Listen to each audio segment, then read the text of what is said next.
Hello दोस्तों, मेरा नाम अनुज कुमार और आपका मेरे channel UP PHL JE Tanuj में हार्दिक स्वागत है। जैसा कि आपको पता है कि मैं आपके लिए यूपी पीएचएल जेई की जो सेलेक्टेड कैंडिडेट की इंटरव्यू सीरीज लेकर आ रहा हूं। तो आपके सामने आज तीसरे इंटरव्यू हमारे साथ में आकाश श्रीवास्तव जी, जो आपको बताएंगे कि इनका संघर्ष क्या रहा, इन्होंने कैसे अपनी सफलता प्राप्त की और ये आज यहाँ तक पहुँचे हैं। तो चलिए जानते हैं इन्हीं के मुखारबिंद से। सर, पहले अपना आप इंट्रोडक्शन दीजिएगा, आप क्या कहना चाहेंगे? हेलो फ्रेंड्स, मेरा नाम आकाश श्रीवास्तव है। मैंने इलेक्ट्रिकल इंजीनियरिंग में डिप्लोमा यहीं एलपीएल कॉलेज से किया है, एलपीएल कॉलेज कृष्णनगर जी। और मैं सीतापुर से बिलोंग करता हूँ। अच्छा सर, आपने डिप्लोमा किस ईयर में पास आउट किया है? मैंने 2019। देखिए सर आप बता रहे हैं कि सर ने 2019 में अपना डिप्लोमा पास आउट किया और सर उसके बाद फिर आपने कोचिंग कहीं से की, कुछ बताइए अपनी कोचिंग कब से स्टार्ट की, कहाँ से स्टार्ट की और आपके मन में सबसे पहले कैसे ख्याल आया कि हाँ हमको जेई बनना है? देखिए, मैं जब डिप्लोमा कर रहा था तो उसी समय में मैं समर ट्रेनिंग करने के लिए अपने यहाँ सीतापुर में पावर हाउस किया था। तो वहाँ से मैं थोड़ा मोटिवेटेड हो गया हूँ।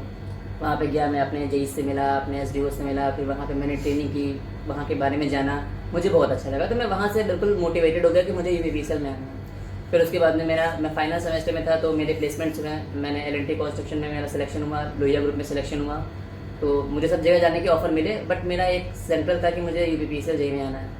तो फिर मैंने उन सबको स्किप किया और अपनी प्रिपरेशन करने के लिए निकल आया लखनऊ। मेरा घर सीतापुर में है तो मैं सीतापुर से लखनऊ आया अपना कॉलेज खत्म करने के बाद में दोबारा। तो फिर मैं यहाँ पे आने के बाद में मुझे पढ़ाई के लिए एक प्लेटफॉर्म की नीड थी, तो मैंने इंजीनियरिंग अकेडमी लखनऊ ज्वाइन किया और वहाँ से मैंने अपनी प्रिपरेशन स्टार्ट कर दी। जी। अच्छा सर, आपने मतलब 2019 में ही जैसे डिप्लोमा पास आउट किया तो आप लखनऊ आ गए, अपने एक्सीडेंट कौन सी कोचिंग ज्वाइन की? Engineering academy Lucknow. तो आपने कोचिंग ज्वाइन कर ली।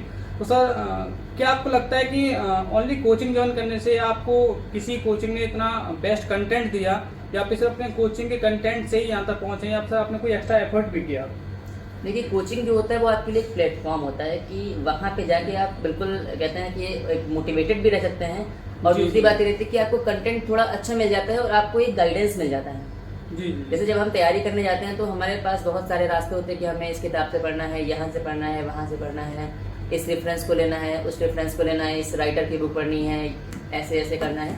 बहुत सारे ख्याल हमारे मन में आते हैं क्योंकि हम देख रहे होते हैं कि ऐसा ऐसा भी होता है। तो लेकिन जरूरी नहीं है कि जो हम सोच रहे होते हैं वो मेरे लिए सही ही होता है। बिल्कुल बिल्कुल। तो इसलिए हम क्या होता है कि थोड़ा सा गाइडेंस लेने के लिए मैंने ज्वाइन किया और मुझे बहुत अच्छा लगा। जी जी। अच्छा सर, जैसे आपने अब सर ये बताइए, आपने प्रिपरेशन स्टार्ट तो आपने मान ली 2019 से स्टार्ट कर दी थी, फिर आपने अपनी कोचिंग ज्वाइन की, कोचिंग से आप पढ़े, आपके कोचिंग के नोट्स होंगे। सर आपको मतलब नोट्स बनाने का तरीका क्या था? आप नोट्स अपने कैसे मेंटेन करते थे? क्योंकि कोचिंग में ये रहता है कि जैसे कोचिंग मैंने ज्वाइन की तो स्टार्टिंग में तो मैं रेगुलर नहीं रह पाया था क्योंकि थोड़ी मेरी हेल्थ इश्यूज हो गए थे, तो मैं स्टार्टिंग में थोड़ा स्किप करता रहा। फिर उसके बाद में फिर मैं कोचिंग में रेगुलर हुआ 2019 में अगस्त सितंबर से। तो फिर वहाँ पे मैंने रेगुलर क्लासेस वगैरह अटेंड की और नोट्स बनाए। जैसे मैंने एक दिन मेरा क्लास चला, मैंने नोट्स बनाए, तो उसके बाद में मैं जब शाम में लौट कर आया तो मैंने उन नोट्स को एक बार देखा और कोशिश की उन नोट्स से मैं थोड़ा शॉर्ट नोट्स बनाऊँ। जी जी। और ऐसे करते करते मेरी एक डायरी तैयार हो गई। 5-6 महीने में मेरी एक छोटी सी डायरी तैयार हो गई जो मेरे लिए शॉर्ट नोट्स के लिए बिल्कुल बेटर थी। फिर मैं उसमें जैसे मुझे कुछ और टॉपिक अच्छा लगा या फिर मेरे कोई अदर क्वेश्चन जो प्रीवियस ईयर पेपर में आया उसमें मैंने ऐड करना चाहा तो मैंने उससे रिलेटेड टॉपिक में उस क्वेश्चन को ऐड कर दिया। जी जी। तो इस तरीके से मेरी प्रिपरेशन कुछ ही समय में अच्छी बूस्टअप कर गई। सर वो तो आपको देख के लग रहा है आप 2019 के पास आउट हैं, आप बहुत जल्दी इस गोल को अचीव कर लिए हैं, तो आपने मेहनत अगर की ही है, इसमें कोई डाउट है नहीं। अच्छा सर, जैसे अपने जो साथी लोग हैं इलाहाबाद रह रहे हैं ना, लखनऊ, तो हम मतलब पढ़ रहे हैं, बहुत काफ़ी दिन से पढ़ रहे हैं, तो सर जैसे कुछ लोग होते हैं जैसे टाइम टेबल के बारे में पूछते हैं कि सर क्या आपका क्या टाइम टेबल था, क्या टाइम टेबल से पढ़ते थे, या फिर सर देखिए फ़ोन है, सोशल मीडिया है ना, बहुत सारी चीज़ें हैं, तो बच्चे उन सबसे जुड़े हुए हैं, तो कैसे बच्चे सोशल मीडिया से थोड़ा कट करके या फिर उसको एक लिमिटेड टाइम दे के कैसे अपने टाइम को मेंटेन करें जिससे कि वो जल्दी अपने टारगेट को अचीव कर लें? कि ऐसा होता है जैसे जब हम डिप्लोमा कर रहे होते हैं या फिर अपनी कॉलेज लाइफ में होते हैं तो उस समय हम सोशल मीडिया वगैरह प्लेटफॉर्म अपने फ्रेंड सर्कल से बहुत जुड़े रहते हैं। जी। उसके बाद में जैसे हम कोचिंग करने के लिए निकलते हैं तो हमारा मतलब ये एक प्रोटोकॉल होता है कि व्हाट्सएप अनइंस्टॉल करना है, फेसबुक अनइंस्टॉल करना है, इंस्टाग्राम हटाना है, एक प्रोटोकॉल जैसा हो जाता है जो अक्सर हम कर देते हैं। तो देखो, इसके कुछ फायदे भी होते हैं, कुछ नुकसान भी होते हैं। जैसे ये होता है कि मेरे कहने का मतलब ये नहीं है कि आप ऐसा कुछ करें कि आप अपना कोचिंग पीरियड से निकलें, मतलब कॉलेज पीरियड से निकले कोचिंग के लिए तो आप सोशल मीडिया से कतई कट जाएं। ऐसा भी मत करें आप। जैसे होता ना कि एक ह्यूमन डिफरेंस रहता है कि हम किसी काम को कर रहे होते हैं, अचानक से वो छूट जाता है तो हमें थोड़ा अलग फील होता जी। है। अपने शरीर को अलग फील मत कर, आप जिस एटमॉस्फेयर में रह रहे हैं, जैसा कर रहे हैं, उसी में ही अपने काम को अच्छा करते रहें। अब जैसे 2020 में कोविड आ गया था तो मैं घर चला गया था, तो मेरी फर्दर प्रिपरेशन घर से हुई और ऑनलाइन हुई। तो उस समय भी मैं सोशल मीडिया से जुड़ा रहा। बस ये था कि अपने टाइम को मैनेज करना मैंने सीखा कि मुझे सोशल मीडिया जो है बहुत फ्रिक्वेंटली नहीं चलाना है, हर समय व्हाट्सएप, इंस्टाग्राम या फेसबुक पे नहीं लगे रहना है। इन चीज़ों को थोड़ा मैंने नोटिस किया। फ्रेंड सर्किल है तो उसमें बहुत ज़्यादा गपशप नहीं करनी है, लेकिन ऐसा भी नहीं कि मैं अपने फ्रेंड सर्किल को भूल जाऊँ, अपने रिलेटिव्स को भूल जाऊँ, सोशल मीडिया से हट जाऊं और एक अलग लेवल की प्रिपरेशन करूं। उससे ये होता है कि मान लो अगर आने वाले समय में मेरी प्रिपरेशन होती रही और मेरा सिलेक्शन नहीं हुआ किन्हीं कारणों तो हमारे ऊपर एक बहुत बड़ा डिप्रेशन आ जाता है, स्ट्रेस हो जाती है। उससे क्या होता है कि फिर हमारा मेंटल डिस्टर्बेंस हो जाता है। फिर इस चीज़ से बचना है, बिल्कुल बैलेंसिंग होकर आपको पढ़ाई करनी है। तो सर आपका टाइम, अच्छा सर जैसे बच्चे टाइम टेबल की अगर बात है तो जैसे जानते हैं कि पीसीएल में जो है 150 नंबर का टेक्निकल आता है, मात्र 50 नंबर का नॉन टेक आता है। तो आपने इस चीज़ को कैसे मेंटेन कर, आपने कितना नॉन टेक पढ़ा था और आपने कितना टेक्निकल पढ़ा था? कुछ जैसे बहुत से बच्चे हैं, मैं देख रहा हूँ कि जो 20 नंबर का जीएस आता है उसमें बच्चे अपना पूरा समय दे रहे हैं, है ना, सोचते हैं 20 में से हमको 15, 16, 17, 18 करके आना है। तो आप उनको क्या टिप दें? जैसे जीएस में कुछ लिमिटेड कंटेंट पढ़ लें जिससे उनका सिलेक्शन, देखिए सिलेक्शन तो काफ़ी मेजर पोर्शन टेक्निकल पे डिपेंड कर रहा है। मैं ये नहीं कह रहा बिना नॉन टेक आपका सिलेक्शन हो जाएगा, लेकिन फिर भी आपको इतना मानना है कि आपका जो टेक्निकल उसको आपको बहुत मजबूत करके चलना ही पड़ेगा। तो सर पहले आप बताइए नॉन टेक कैसे पढ़ा, कहाँ से पढ़ा और कितना पढ़ा? नॉन टेक के बारे में बताइए। स्टार्टिंग में जब मैं भी प्रिपरेशन करने के लिए निकला था तो मैं भी यही सोच रहा था कि टेक्निकल जो है वो मेरे लिए सफिशिएंट है, टेक्निकल बेसिस पे मैं सिलेक्शन ले लूँगा। फिर बाद में मुझे नॉन टेक पढ़ने में बहुत सारी प्रॉब्लम्स आई, मैंने उनको फेस किया। टेक्निकल और नॉन टेक्निकल में बैलेंस मेरा बहुत टाइम तक नहीं बन पाया, जो कि मेरे लिए कहीं ना कहीं सिलेक्शन ना होने का भी कारण बनता रहा। फिर जैसे जैसे मैंने इस चीज़ को समझा तो मैंने टेक्निकल और नॉन टेक्निकल दोनों में बैलेंस बनाने की कोशिश की, और वो बैलेंस जब मेरा मेंटेन हुआ तभी जाके मेरा सिलेक्शन हो पाया। क्योंकि चाहे यूपीपीसीएल हो, चाहे एसएससी जेईई हो, चाहे आपका कोई भी एग्ज़ाम हो, वनडे एग्ज़ाम, उसमें टेक्निकल के साथ साथ में नॉन टेक्निकल भी अपनी अहम भूमिका निभाता है। तो आपको उस पर भी ध्यान देना पड़ेगा। अब डिपेंड ये आप पे करता है कि आप कितने घंटे टेक्निकल को देते हैं और कितना घंटे नॉन टेक्निकल भी देते हैं। ये बेसिकली हर इंसान के अंदर एक अपनी यूनिक प्रॉपर्टी होती है, हमारे कह देने से वो इस बात को फॉलो नहीं कर पाएंगे। तो ये टोटल आप पे ऊपर डिपेंड करता है कि आप उस बैलेंस को कैसे मेंटेन करें। जी अच्छा, जैसे आप सब अपना टेक्निकल का आपका क्या प्लान रहता है? आप टेक्निकल कितना पढ़ते थे, है ना, मतलब थ्योरी बुक पढ़ते थे, आप ऑब्जेक्टिव पढ़ते थे, या फिर थ्योरी कितनी पढ़ते थे? क्या आपके कोचिंग नोट सफिशिएंट होते थे या फिर अपना थ्योरी आप कहीं और से भी पढ़ते थे, है ना? थोड़ा इसको अपने थ्योरी बताइए, थ्योरी आपने कैसे? देखिए ऐसा हुआ जब मैं कोचिंग करने के लिए गया तो जैसे मैंने कोचिंग में कोई सब्जेक्ट पढ़ा, ऐसा एक प्रोटोकॉल रहता है, जैसे मैंने कोई सब्जेक्ट पढ़ा तो उससे से रिलेटेड मैंने कोशिश किया कि मैं उससे रिलेटेड ऑब्जेक्टिव्स इनिशियल स्टेजेस में सॉल्व करते हुए चलूँ। क्योंकि ऐसा ना हो कि जब मैं थ्योरी खत्म की, जैसे मैंने मान लो मशीन स्टार्ट की, तो अगर मैंने ट्रांसफार्मर पढ़ना शुरू किया तो मैं ट्रांसफार्मर के एक टॉपिक से रिलेटेड कुछ न्यूमेरिकल शुरू में ही सॉल्व करते हुए चलो, जैसे जैसे मैं ट्रांसफार्मर पे आगे बढ़ूँ। क्योंकि ऐसा ना हो फिर कि आपने ट्रांसफार्मर चैप्टर पूरा खत्म कर लिया और आपके ऊपर 500 या 600 टेक्निकल क्वेश्चंस का बोझ आ गया, और फिर आप उसके बाद में अगला सब्जेक्ट पढ़ना स्टार्ट कर दिए, क्योंकि वो तो एकेडमी में चलता रहता है।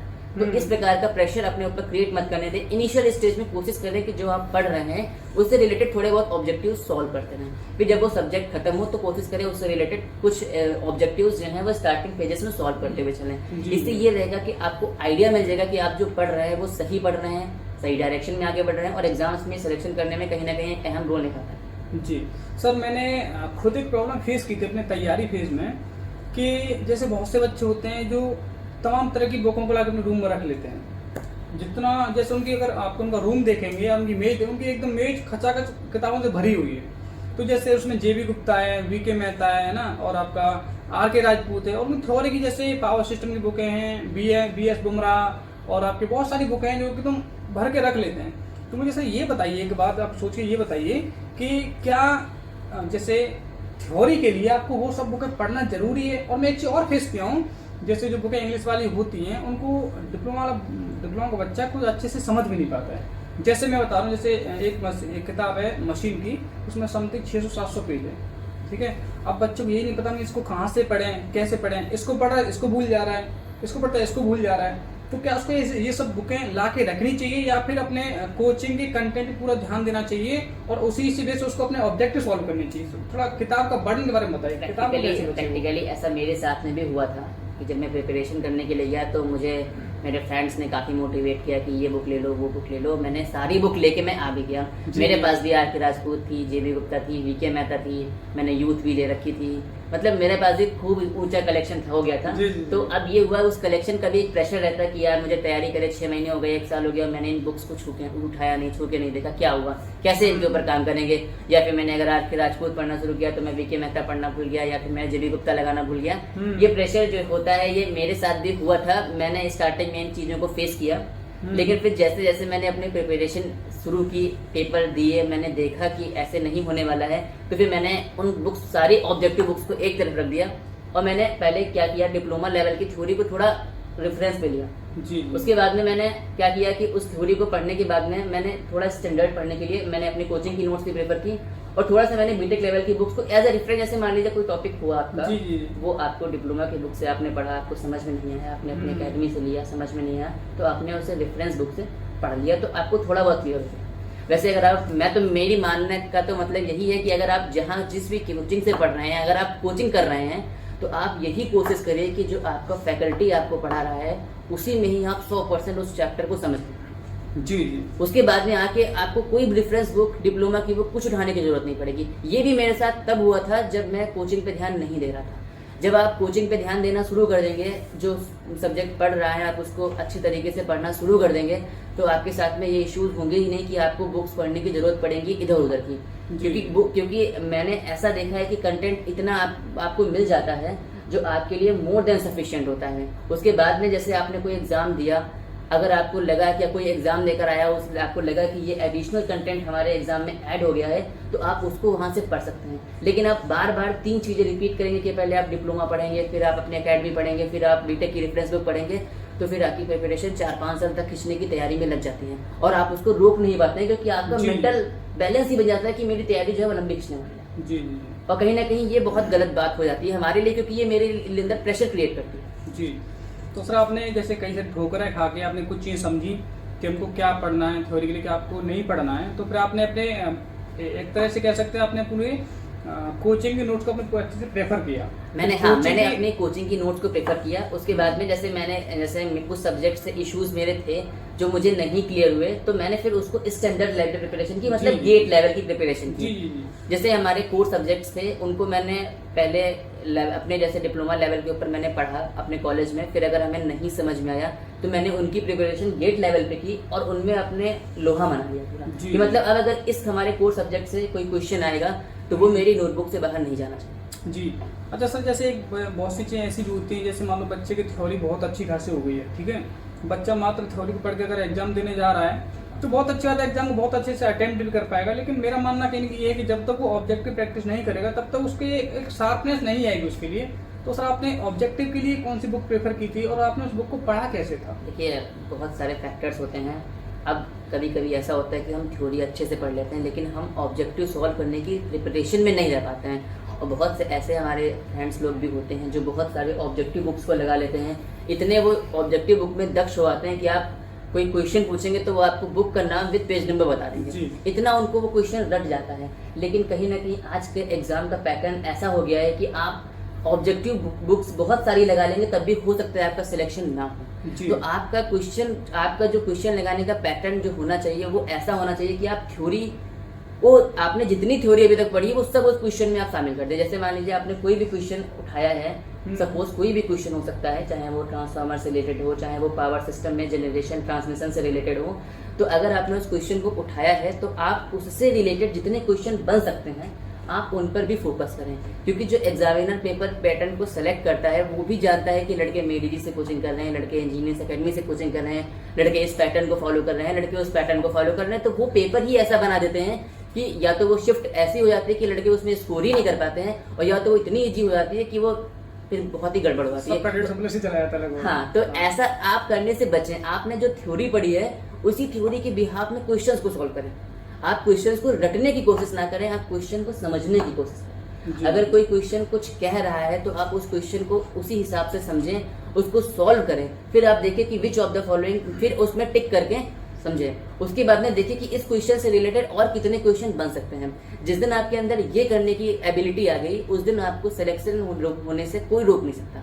और ये बात मैंने भी फील की थी, और फील की तभी मैं आज यहाँ बैठा हूँ। जी जी।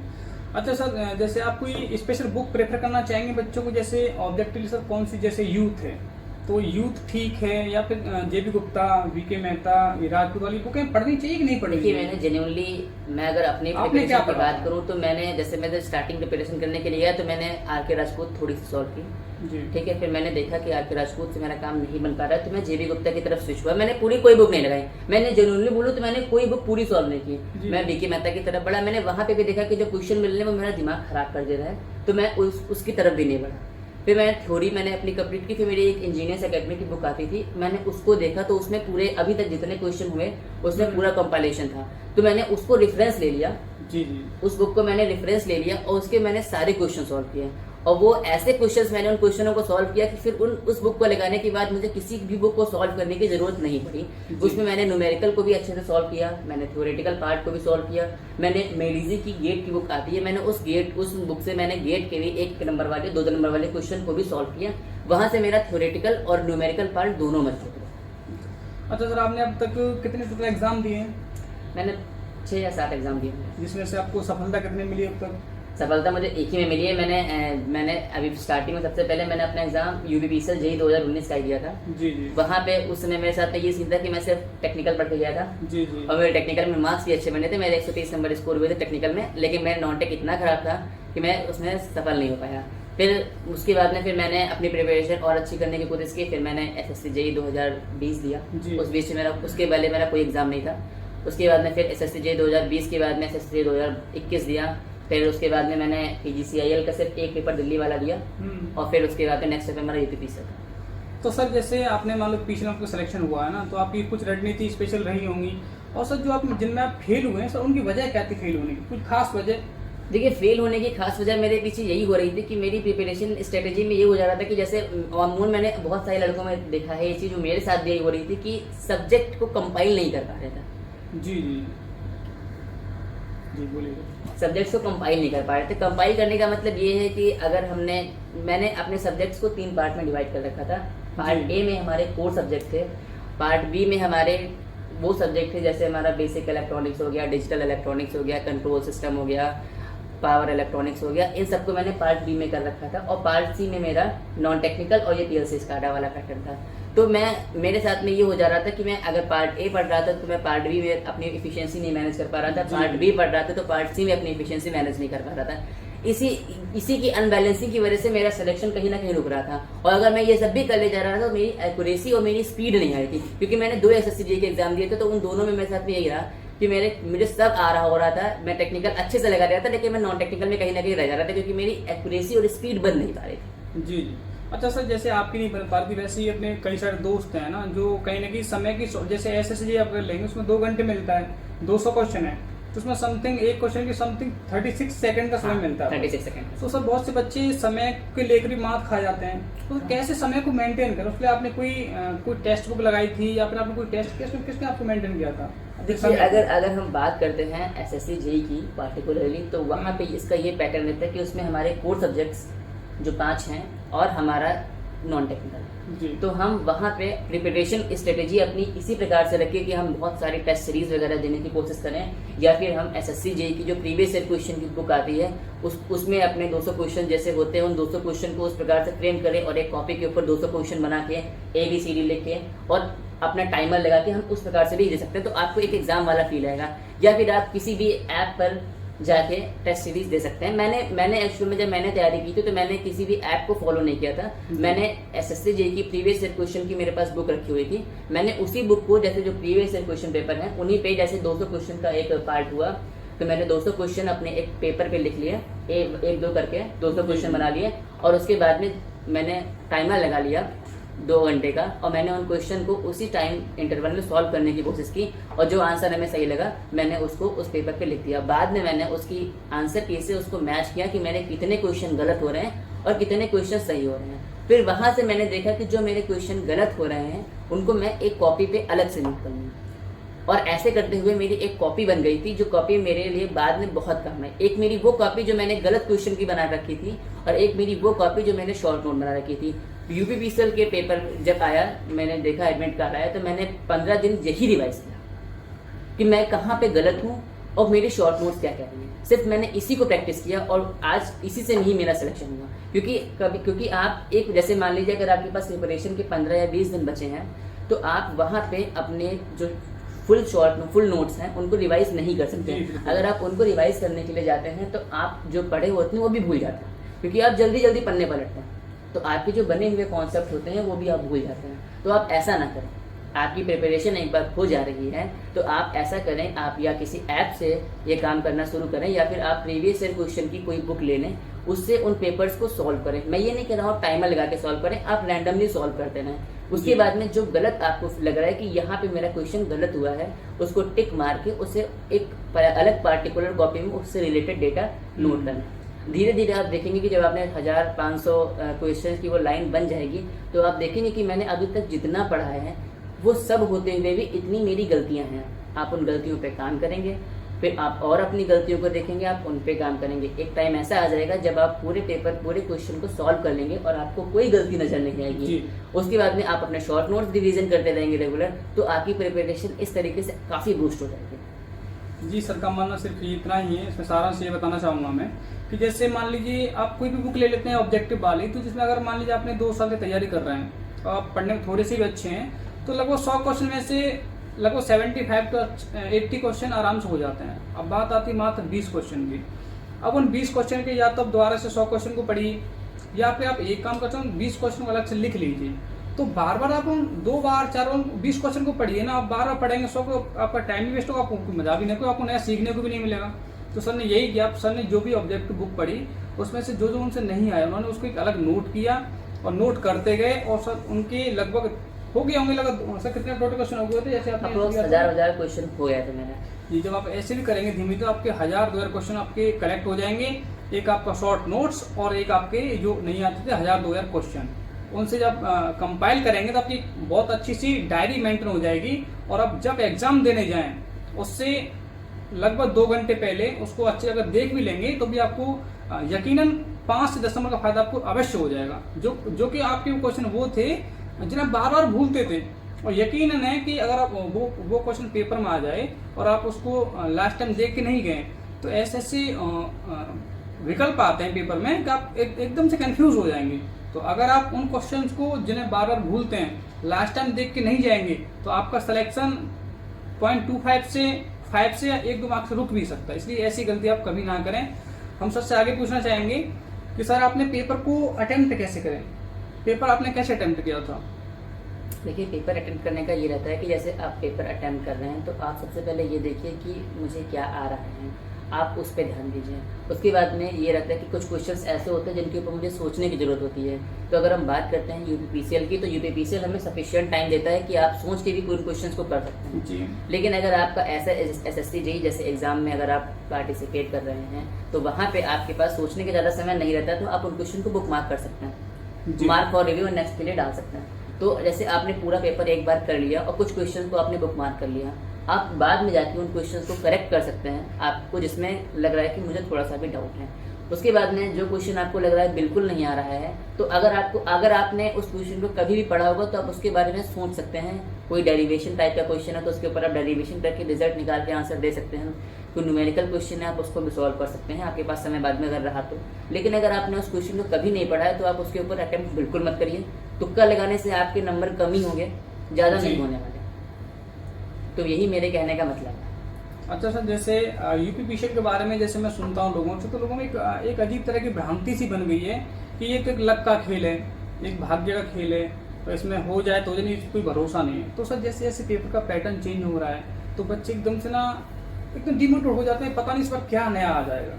तो सर आप उसमें कुछ कहना चाहेंगे, जैसे किन सब जैसे नया सब्जेक्ट पीएलसी है, स्काडा है, मैट लैब है ना, होमर सॉफ्टवेयर है, ड्राइंग आ रही है, मैथ आ रही है, सर इंग्लिश भी आ जाए, हो सकता है उर्दू कुछ भी आ सकती है इसमें, तो कुछ कह नहीं सकते। देखिए, अगर मैं यूपीपीसीएल की बात करता हूँ, पार्टिकुलरली यूपीपीसीएल को छोड़ो, कोई भी एग्जाम लीजिए आप, उसमें ये रहता है कि कुछ क्वेश्चंस ऐसे रहते हैं जिनके ऊपर हमें ध्यान नहीं देना होता है। अगर 200 नंबर का पेपर है तो यूपीपीसीएल ऐसा नहीं है कि अगर 200 नंबर का पेपर है तो आपको 200 ही अटेम्प्ट करने हैं। कुछ क्वेश्चन ऐसे माइनॉरिटी में होते हैं जिनको आप अटेम्प्ट कर ही नहीं सकते। आप कोशिश करिए कि आप उन क्वेश्चंस को छोड़ें। आपका जो स्ट्रॉन्ग सब्जेक्ट है, आपका जो स्ट्रॉन्ग पार्ट है, आप उसके ऊपर भी फोकस करें। जैसे पीएलसी स्काडा है तो पीएलसी स्काडा बिल्कुल पढ़ के जाइए, अच्छे से पढ़ के जाइए, स्टडी करिए उसकी, कुछ आपको पॉइंट्स लग रहे हैं आप उनको नोट करके जाइए, ठीक है। अब अगर जैसे बात होती है, लोग कहते हैं कि मुझे C++ भी पढ़ना है, मैटलैब भी पढ़ना है, पाइथन भी पढ़ना है, जावा भी पढ़ना है, तो यूपीपीसीएल पॉइंट ऑफ व्यू से मैं अगर कहूँ तो अगर 2-4 क्वेश्चन इसके आ जा रहे हैं तो आप इसके लिए अगर अपना टाइम इस मैटर पे बर्बाद करेंगे तो ये कहीं ना कहीं आपके लिए अदर प्रिपरेशन जो है उसे खराब करेगा। आप कंप्यूटर साइंस इंजीनियर नहीं है, आप इलेक्ट्रिकल इंजीनियर हैं। आप अपने कोर सब्जेक्ट्स जो है उनको भी देखिए। अगर पीएलसी स्काडा की बात करूँ तो वो आपके डिप्लोमा का पार्ट है तो आप उसको भी पढ़ के जाइए, लेकिन आप एक्सेसिव में बहुत ज्यादा पढ़ने की कोशिश यूपीपीसीएल पॉइंट ऑफ व्यू से मत करिए। जी। देखिए सर ने आपको अपनी सारी चीज़ बताई, सर ने कैसे अपने टारगेट को अचीव किया और सर ने कैसे कैसे पढ़ाई की, क्या क्या गलतियां हुई, फिर गलतियों पे कैसे काम किया और किस तरह से आज आपके साथ बैठ के सर अपना इंटरव्यू दे रहे हैं। तो सर लास्ट में आप थोड़ा बच्चों को कुछ बताइए कि ऐसा क्या पढ़ें या फिर ऐसा क्या थोड़ा रणनीति बनाएं जिससे वो डिमोटिवेट होने से बचें। और ऐसा नहीं है कि यहाँ पे देखिए हर बार बच्चे लगते हैं तो आपका भी हो सकता है, लेकिन भाई जो आप कमियां कर रहे हैं थोड़ा उस कमी में काम कर लीजिए, है ना दोस्त। आप भी बहुत जल्दी यहाँ पे आ सकते हैं। तो कुछ बताइए सर, 2 लाइन। देखिए मैं आपसे लास्ट में शॉर्ट एंड स्वीट आपसे एक ही बात बोलूंगा कि आप हमारी एक स्ट्रेटेजी मैंने फॉलो की थी, आप उसको जरूर फॉलो करिए। आप ऐसा करिए, आप नॉन टेक्निकल पार्ट को करंट अफेयर्स से प्रिपरेशन करने की कोशिश करिए। आप history, geography, civics, polity particularly पढ़े। अगर आपके पास समय बच रहा है तो आप जरूर पढ़ें, लेकिन एक बार आप करंट अफेयर व्यू से उन पार्ट को तैयार करने की कोशिश जरूर करिए, क्योंकि जो एग्जामिनर पेपर सेट करता है वो भी करंट अफेयर्स से ओरिएंटेड क्वेश्चंस को ज्यादा पूछते हैं। मैं बात करूँ तो मेरे यूपीपीसीएल में नॉन टेक्निकल में नंबर काफी अच्छे थे। तो अगर आप नॉन टेक पढ़ रहे हैं तो आप कहीं ना कहीं उसको करंट अफेयर्स से स्टार्ट करने की कोशिश करिए।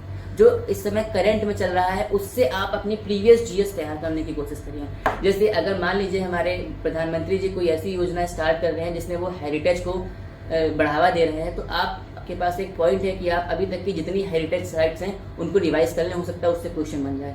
कुछ ऐसा हुआ जो हमारे पास्ट हिस्ट्री या फिर ज्योग्राफी या फिर इकोनॉमिक्स या फिर पॉलिटी से रिलेटेड क्वेश्चन कुछ ऐसा हो रहा है तो आप प्रीवियस पढ़ के जाएं।